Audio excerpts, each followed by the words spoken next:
কেউ যদি আপনাকে বলে সকল ধর্ম ছেড়ে দাও, শুধু আমার শরণ নাও, আপনি কি তাকে বিশ্বাস করবেন? নিশ্চয়ই না। আর সে একই একই কথা যদি স্বয়ং ভগবান শ্রীকৃষ্ণ বলে, তাহলে আপনি কি করবেন? নমস্কার, আমি আরাধ্য রায়, দুলুয়া সনাতনী গীতা পাঠশালার একজন বিদ্যার্থী।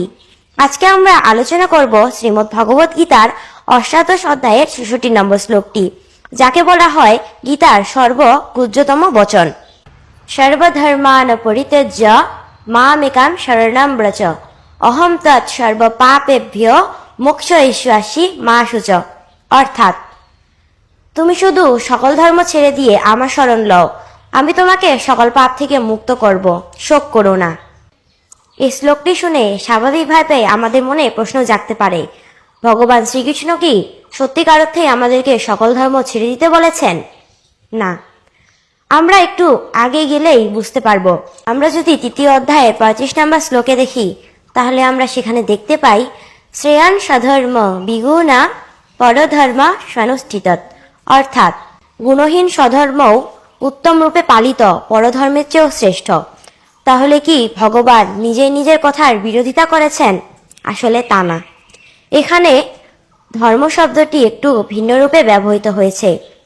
আমরা দেখতে পাই প্রথম অধ্যায়ে অর্জুন যখন তিনি যুদ্ধক্ষেত্রে গিয়ে নিজের গান্ডীব ছেড়ে দিয়ে বসে পড়লেন এবং তিনি শ্রীকৃষ্ণকে বললেন, আমার সামনে এই আত্মীয়দের হত্যা করলে আমার কুরুধর্ম নষ্ট হবে এবং আমি পাপভুক্ত হব এবং আমি নরকবাসী হব।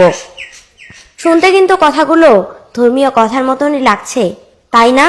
ভগবান শ্রীকৃষ্ণ তখনই বললেন, কুতস্ত্বা কস্মলম ইদম বিষমে সমা উপস্থিতম অনার্য দুষ্টম অস্বর্গীয়ম।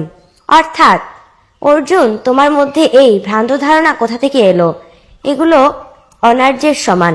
তার মানে অর্জুন যা ধর্ম হিসেবে বিবেচনা করেছিলেন, আসলে তা ছিল তার ভ্রান্ত ধারণা, দুর্বলতা এবং মোহ।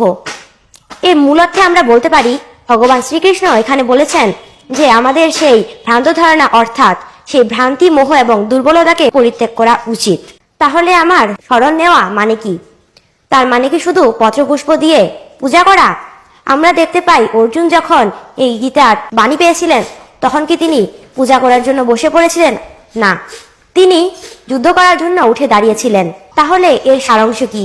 এর সারাংশ হলো, ভগবানের দেওয়া জ্ঞান আমাদের নির্বিঘ্নে নির্ভয়ে পালন করা উচিত এবং তার জ্ঞান অনুযায়ী আমাদের জীবন পরিচালনা করা উচিত।